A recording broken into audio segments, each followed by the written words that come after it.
to Chapter 6, Reaping, of Hard Times is called Fading Away. Stephen finds Rachel and the mysterious old woman he encountered on his last visit to Bounderby's outside the house.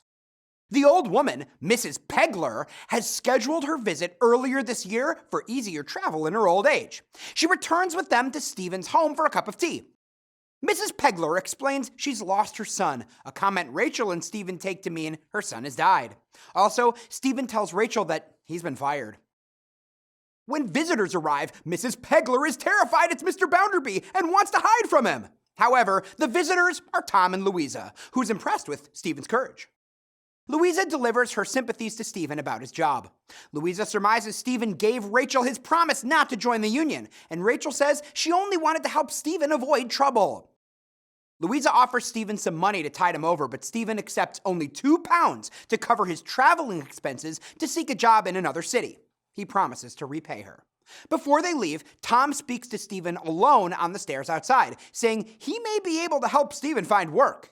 He tells Stephen to wait outside the bank after closing this week, and Tom will send word out with the porter if he's able to help.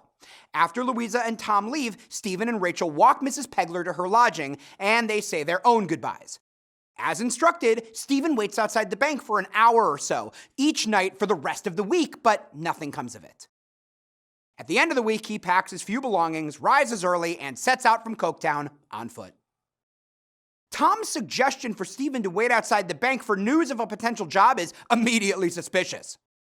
Stephen's unfortunate firing is a poignant example of situational irony in that it's based on his resistance to joining the union, which is based on his desire to keep a promise to Rachel to avoid trouble.